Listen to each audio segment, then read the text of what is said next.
Hello, everyone, and welcome back to another episode of SEO Ranking Special Podcast, the SEO Agency Rollercoaster. Imagine you're on a roller coaster, but instead of wild loops and gravity-defying drops, we're diving deep into the chaotic world of SEO agencies. Here we're taking a closer look at the life of SEO agencies and pros, shedding some light on the everyday challenges, unfortunate bumps, and the pats on the back that come with the territory. You have to be this tall to ride this mix of straight talk, a sprinkle of laughs, and tons of behind-the-scenes knowledge. So if you're all about staying up to date with SEO and agency life, hit that subscribe button. Keep yourself in the know, stay sharp, and you might even find yourself chuckling here and there. I'm Andrew Zarudny, and I'm part of the marketing team over at SEO Ranking, and I'll be guiding you in this wild ride along with my co-host, Chris Simmons, the brains behind the OMG Center, your go-to for digital agency growth hacks. Hey Chris, super stoked to have you with us. Let's get our guests buckled up and hit the road. Those of you listening, I'm Chris Simmons. I run the OMG Center. We're focused on turning agencies into businesses, essentially a bit like what Andrew said, helping you through those twists and turns, allowing you to get through the highs, the lows, culminating essentially as more money, less stress, more time, and getting you there a little bit more quickly. We've got I've been trying to get you guys on this podcast for a little while now. We've all been playing calendar roulette and changing things around. So we've finally got each other in the same room, virtually, so to speak. Luke, Sadie, you both run Falkon Digital. Who's going to introduce themselves first? So first of all, thank you guys for being so patient with us on the calendar roulette and finally getting us all in the same virtual room together. It's a pleasure to be here. So my name is Luke Sherran, and we own a digital agency called Falkon Digital, which is a web design and digital marketing agency based in the northwest of England. Although we're based in the northwest of England, we service the entire world. So 50% of our clients, for example, are from the US and Australia. We've been in business since 2009. We work primarily with the WordPress and Shopify platforms for website builds. And primarily we offer content marketing, specializing in video marketing, video SEO, and of course, a huge focus on the YouTube platform. So I've been in the industry since around 2003, working for some big agencies in Manchester. I've worn many different hats along the way, from developer, designer, SEO, project manager. So yeah, I've kind of dipped my toe into all the different pools that the agencies have to offer, so to speak. Mm-hmm. And from a personal perspective as well, I've got a few successful YouTube channels of my own. So the biggest has around 250,000 subscribers and nearly 500 million views, which definitely helps towards what we do at Falkon. It's a little bit more than my 24 subscribers, but I'm probably doing it wrong. I maybe need your help, guys. Sadie, over to you. I kind of fell into the industry as being a not very good graphic designer and fell into sort of marketing. I worked for some really big SEO companies as a sort of an account manager and project manager. And then obviously in the mid 2000s, there was a lot of algorithm changes that I was sort of inundated with complaints from customers wanting to know why their rankings had dropped. And I sort of ended up being the one that had to troubleshoot all that, and then just fell into SEO, moved from a large company in Manchester to another large company in Liverpool, where I got to work with some amazing clients and big brands that everyone's heard of. And I started doing more technical SEO, and it's really not stopped from that. But my graphic design background has meant that I've got quite a creative side to me as well. So it always keeps pulling me back towards things like content marketing and video marketing. I was going to say that's a nice segue into this kind of how did you get there? Everyone strap in? Everyone's ready to ride the roller coaster? I think we're ready to go. Okay, for those of you who are only listening to this, it is a lot more fun to watch it if you can. We just do a little roller coaster move. So first and foremost, I think it's probably a good idea to ask you guys, how did you get on the roller coaster? I've heard varying versions of the similar story from both of you in different places at different times, some with a beer, some on a podcast. Luke, Sadie, how did you get on the agency roller coaster yourselves as agency leaders? I mean, you're absolutely right. Depending on who you ask and when, you're going to get a different answer. That's just how it is. Absolutely. I think we both were working for agencies at the time. I was working in Manchester. Sadie was working in Liverpool, and we were working long hours. We were like ships in the night. We weren't really seeing each other as much as we would like. We both felt, I think, a little bit undervalued in the positions that we were in. And it was literally, as we've talked about before, I think it was happy hour in one of the local bars we had in our town at the time. And we're having a cocktail. And with a napkin, we started to write down a business plan of what it might look like if we actually started to build our own agency. And that's really kind of where it started and where we hopped onto that agency roller coaster. And who misspelled Falcon first? Yeah, that's that. I mean, it's actually had quite a progression from Falcon. We started, it must be nearly 15 years ago, the company started, and there has been a couple of rebrands along the way. It was very much jumping into deep water with both feet, because I had a blog called SEO Creative, and it was just a blog, and we were like, right, let's just start a business. And it's like, let's just use the domain name that we've already got, SEO Creative. And then as we sort of developed as a company, we're like, you know what, maybe we need a bit more of a better brand rather than what it is on the tin sort of thing. I mean, it's better to have a differently spelled name, should we say. I'm sure that lots of people spell it that way, and the ones that do are trying to email you, probably. Absolutely. So, there's been lots of twists and turns over the last good few years, different service offerings, things like that. And obviously YouTube, big factor in the conversation, I suspect today. But, have you ever wanted to get off the roller coaster at any point? Yeah, I mean, I can think of a couple of times, definitely, over the last 15 years where I've certainly been looking to get off at the next lap, kind of, so to speak. I think a couple of reasons, really. I think, so Sadie and I, obviously, we're married. We work together. We live together. We spend an awful lot of time together. And Chris, you'll know yourself, it can be a huge pro. There's so many good aspects of that, working with somebody that you implicitly trust and respect and love is fantastic. But on the flip side, when things get a little bit more challenging or a little bit more difficult, that can be all consuming. It can be all you ever talk about is work, and there's kind of no respite from it. So I think there's been a few occasions a few years ago where I was like, wow, is this too much? Should we split our time? Is there a different approach to this? And I was certainly looking at maybe an exit at that point, I think. I totally agree with you. Point one, yes, it is incredible to have a business partner which you trust implicitly, but on the other side of that, sometimes you spend a bit too much time with each other. However, I'd say that, usually personal traits and things like that tend to complement each other, don't they? But in the sense that, so with Vicky and I working together, she's very much more systems thinking and operational thinking. I'm very much more come up with an idea about roller coasters and get a podcast going and not really know what I'm doing it for. And she then makes that into something that has some value. So I don't know about you guys, but when you've had a bad day at work, it's really easy to have a conversation about it when the other person understands the context. But also when you've had a really good day at work, it's nice to come home and celebrate it with the person that helped you do that good day as well. You're right about spending quite a lot of time together, because you live together, you work together, you spend your weekends together.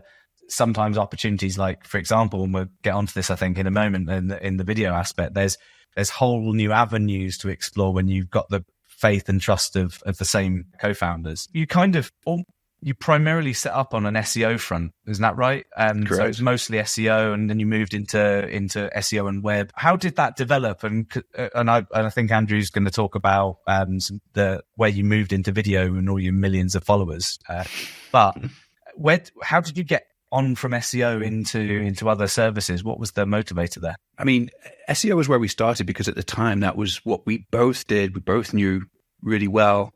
And again, at the time, 2009, there were some big agencies for sure, but it's not as saturated as it is now. And I think it just happened organically because I had a web development background or programming background. And quite often we do a lot of SEO audits, do quite a lot of implementation. So be able to do that ourselves was great.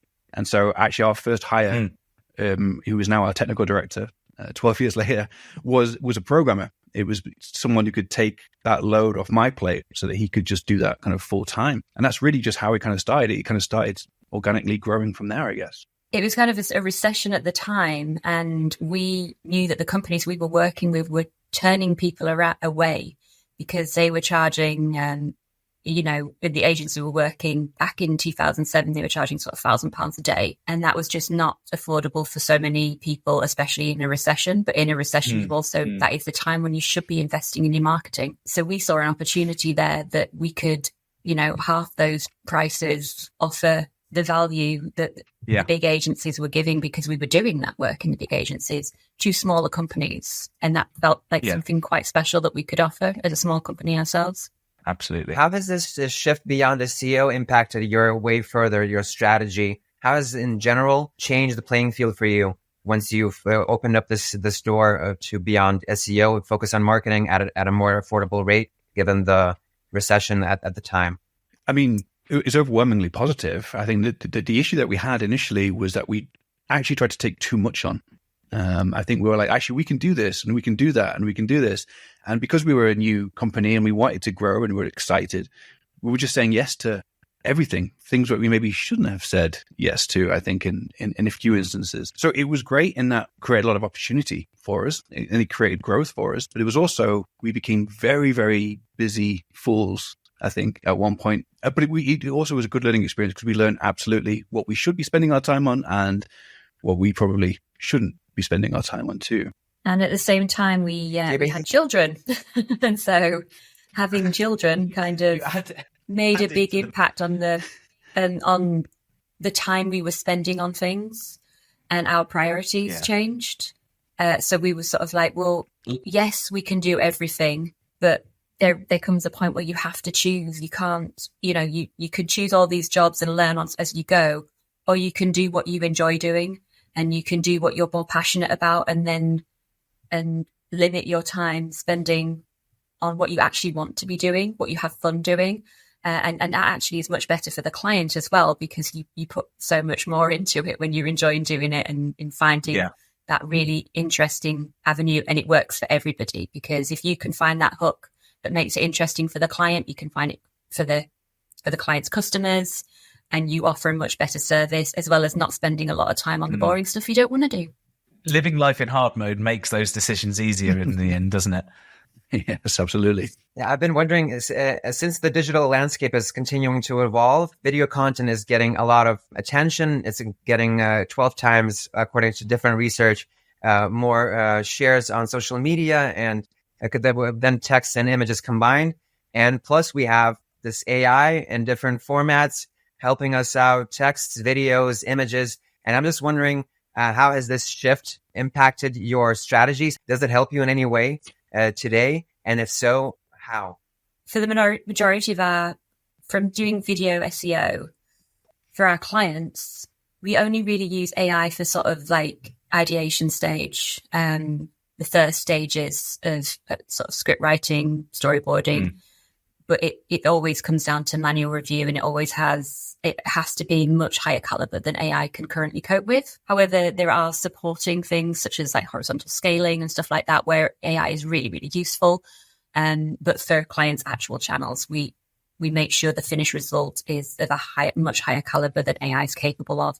But it's a really interesting tool. And like I said, there are opportunities in other forms of marketing to boost channels and boost productivity that AI really feeds into. I mean, just to add to that as well, that there are definitely some AI tools that we've been using where we can very, very quickly create graphics that would normally take us hours to create, which we can then animate. We can use it for creating storyboards, detailed storyboards before filming, which again just really helps the client visualize what it is that we're trying to create as well. So there's lots of tools that we use, but as Sadie said, it doesn't actually do the work for us. It just saves us a lot of time, I guess, at the moment, primarily. But then, as Sadie mentioned, like the horizontal scaling aspect as well, there are, for example, some AI tools which are very, very powerful for video creation, which aren't suitable for their main channels or their main strategy, but may support their primary strategies in other ways.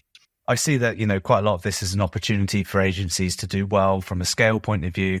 But equally, the door is opening, I guess, for clients to start saying, hey, we can just use this AI tool. We don't need you anymore. I know, as a former customer of Falkon Digital several times over, the quality that you guys produce. I also know how much effort and time goes into that, and potentially where you can make time savings and things. How are you kind of handling that conversation as maybe if it has already come up? How are you handling that sort of thing? Because feels very much like a good few years ago with SEO, article spinning, you'd write one article and someone would just say, "Oh, I don't need you to write 10. I'll just press the button and it will do it for me." Yeah. And how are you handling that stuff? So at the moment, we're getting a lot of clients asking us about our use of AI. They're wanting to know kind of some specifics of what it is that we are using AI for, if at all.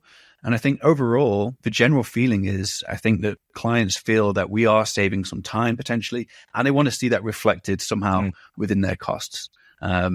Ultimately, as I say, we don't use the tools for the production. It's more down to the ideation or things that help us at the planning stages. But no, it's certainly something that's becoming more and more prominent. How are we handling it tentatively, I guess, at the moment? We're just, it's kind of the delicate situation that we are handling it as it comes through, I guess. But we don't have any like systems or contracts or anything in place at the moment. I think for me, we're handling it in the same way that we handle content spinning. It's like, you do what you want to do, but the results speak for themselves. And we have got results. We have, when we do sort of the YouTube audits and things like that and find opportunities for a video performing much better, then that's all done manual, and we can show them that and they can implement that. And that can't be replicated by AI. That comes from manual review and looking at the analytics and drop-off rates and things like that. And AI just isn't capable of performing in the same way. We're very happy to have that open conversation with people, and there is definitely a place for AI, just not if you want your stuff to do really well, not if you want to go really viral. Yeah, and I guess where you're focused on creativity as well, Sadie, the creative aspect of what AI can do. Yeah, it's cool and it's quite creative. And you say about graphics, Luke, but there's a spark that's missing, I think, on the creative aspect that the human still holds. Do you agree with that, Sadie? Oh, definitely. I mean, I don't know about you, but you can spot AI content from a mile away now. In the dynamic world of digital marketing and so on. There's like certain little keywords that always pop up, and you're like, real people don't actually say that. But in terms of the textual content, I totally agree with you. But I've been noticing a lot of different channels on YouTube that, I don't know, discuss news or, I don't know, like a story from like a criminal story, crime story or whatever. And I listen to it. It sounds natural. And then at some point I hear that the word, for example, wind is not used like wind. It says wind. And like, oh, and then I noticed that, okay, that was AI talking. Mm-hmm. So I ended up watching like 10 minutes. They get the view. YouTube thinks this is great content, and it could be. So they're using AI. They're getting their results done. Obviously, it's a different goal. They want to have a lot of different stories out there on a YouTube channel. So that's something that could be done. But I've been fooled by this so many times. There's a news channel in Austria which does a 10-minute segment every day or so, and the whole thing is generated by AI. And the vast majority of people haven't noticed because they don't know to look or whatever. And there are people sending in love letters to one of the ladies, which is presenting a segment, and sending in feedback to one of the other people who is presenting another segment at the end of the newscast. There's fan clubs for people that don't exist. So I'm guessing the more people become aware of it, the more people will notice it. But equally, there's still that spark I've been noticing with Sora, for example. If I was a video marketer and I wasn't very good, I'd be very nervous about things like Sora AI because it can generate essentially a movie. But it's also not going to have that humanity creative spark that I think is the real sales pitch for video.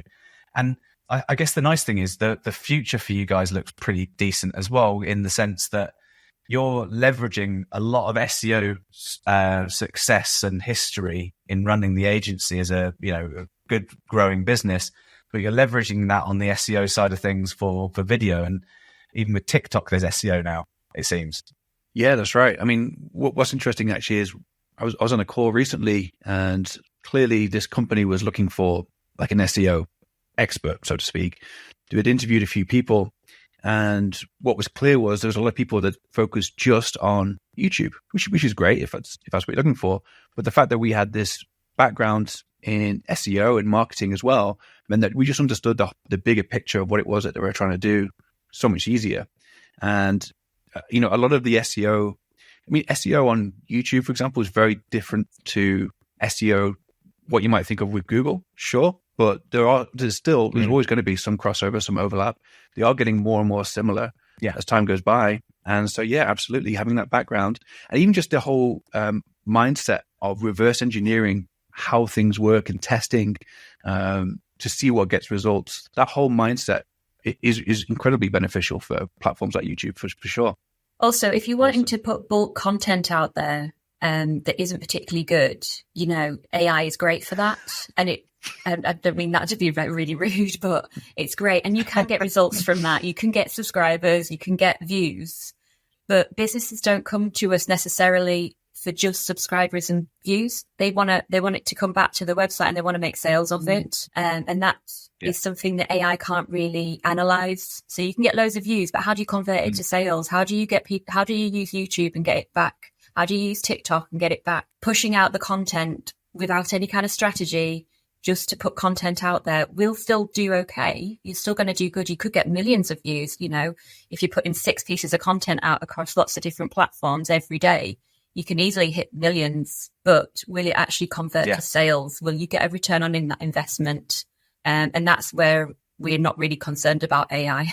I think looking to the future, but the running of the agency, all the past ups and downs, twists and turns, they've probably set you up quite well from a resilience point of view.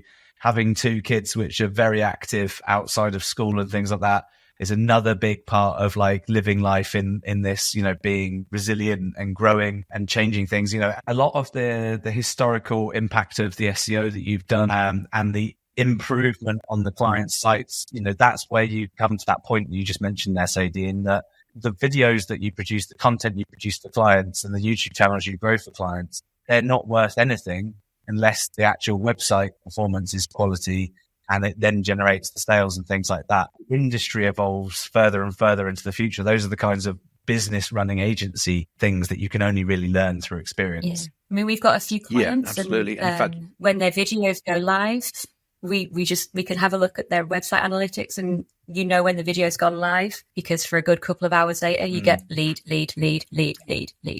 on their website, even though the video is going live on YouTube. But just to pick up on your point a bit further as well, you're completely right. We have a client at the moment who we're working primarily on their YouTube channel. Their whole web presence was a bit of a mishmash of sites. They had an old, tired WordPress website that was doing something. They had a main website which didn't really do a lot. And they had ClickFunnels pages set up. It was all disjointed. And so when we finally were able to kind of take control of their main website and put it all in one and then link the YouTube channel to that, that's when they started getting much, much better results. Shall we look into the future? Actually, I want to know, what is your biggest plan for this year? If you have a goal in terms of development, is there a vector that you chose, 2024, the year of something? There's 2 aspects. Normally, we're a bit shaky on goals, if I'm going to be completely honest. We're so busy focusing on doing the work, we don't do a huge amount of planning for ourselves, which I know is a terrible thing to admit to. But this year, we actually had a specific revenue and profit goal that we wanted to hit. We've got 2 months left of this financial year, and hopefully we're going to be on target to hit that. And that's a great goal because it's really easy to quantify and measure, which is great. The second aspect is that we are still actually investing a lot in training for ourselves as well. So although we feel like we know, for example, the YouTube platform really, really well, we're actually still investing quite a lot of money in training, even just next week. In London, we're going to be there for a few days next week. Sadie's going to be going through some training with one of the top guys that we know from the YouTube world. And hopefully that's going to enable us to really provide some new and exciting services, which we can package up for some of our clients next year. So yeah, we've got quite a lot of goals that we want to hit next year, but it's all kind of based around just that continuing development, really, I guess, that continuing reinvestment into the people at Falkon. And we are moving more into this niche as well. So it's been a big part of our business for a long time, and I think we're starting to much closer into it. So normally it's been sort of split that Luke handles more the YouTube stuff. I'm more the content marketing, and the video marketing covers sort of TikTok, Reels, video, hero stuff for your website as well. But now we're going to be sort of investing a little bit more in that. Like I say, I'm going to be doing some more training on YouTube just to get everybody a bit more up to scratch and offer more services on that. How do you think the situation with TikTok is going to develop? Is it going to stay active in the US? I would be astonished if it doesn't. I mean, for everything that I've heard about it, I think the likelihood of it suddenly disappearing from the US just seems incredibly unlikely to me. But who knows? I've not been keeping close tabs on it, but from everything that I've seen so far, I'd be very skeptical about it suddenly disappearing overnight. I think you sort of know about it, but you're not digging in too much to it. So that means, like, why worry about something that hasn't happened yet? So that's also something that definitely will help our listeners. And I wanted to sort of end this segment by asking you guys, what advice would you give to younger versions of yourself today, to aspiring agency leaders who want to make it in this field and specifically break into the video marketing aspect of agency life? I think it's literally what we just touched upon before. I think it's just about investing in yourself with training with the right people. About 2016 was when we first started really properly looking into YouTube, and I was very, very invested in it straight away. I wanted to learn as much as I could, and I managed to learn quite a few bits myself just from my own work, my own experimentation, my own videos. But it was when I realized who the top people were, and I wanted to learn from them as quickly as possible. So it meant flying over to LA, flying over to America, speaking to these people, and saving years of time by getting the right information from the off, rather than it being too much of a trial and error that might have taken years otherwise to learn. And I think you can really kind of, it's a shortcut to success, really, in many ways. It cost us a lot, both financially and in time, but it was completely worth it for where we are now, what we understand now as a result. I think my advice is usually around sort of following what you love to do, because you can make your life very difficult for yourself. I'm all about work-life balance, and not that we really have that sometimes, but at least we enjoy what we do. So my son came to me with some careers thing to fill out, and it was a questionnaire from his careers teacher, and it was asking about my career. And I filled in all the usual: what do you do for a living? How did you get, how long have you been doing it? And then the last question was, in an ideal world, what would your dream job be? And I sat there and I thought, you know what, it would just be what I'm doing now, but I'd like a bit more money, but who wouldn't? But yeah, it's just what I do now. And I think that's my advice, is just stick to what you love, stick to what you're passionate about, and because you will continue to invest in yourself, you will continue to do it for fun, and you will continue to be able to bring it for clients if you actually enjoy doing it. Yeah. Super quick fire round to end this off. Sadie, your first thought that come to mind when I ask you these. Ready to go? Awesome. Okay. Great. Best advice you've ever received? Best advice was probably don't compare your journey to somebody else's.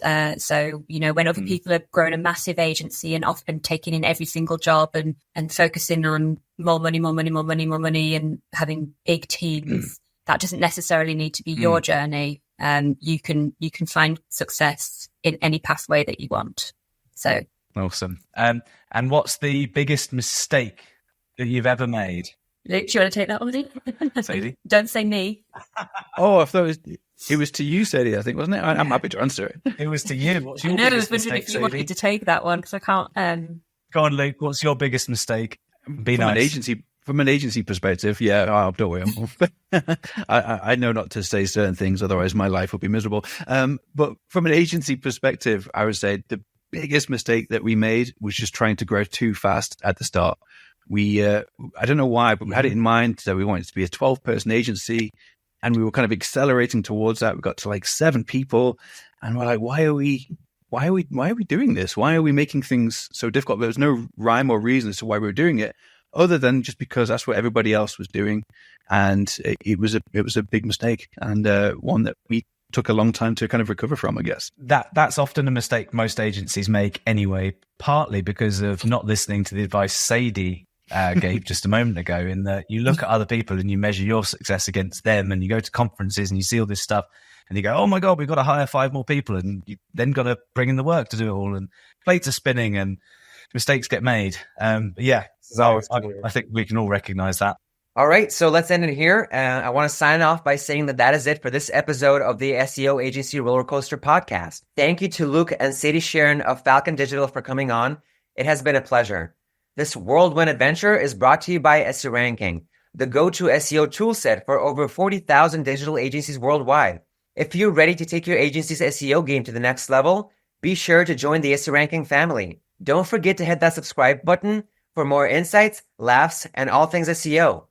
This is Andrew Zarudny alongside Chris Simmons signing off from the SEO Agency Rollercoaster. Stay tuned for more episodes, and remember, in the world of SEO, the ride never truly ends.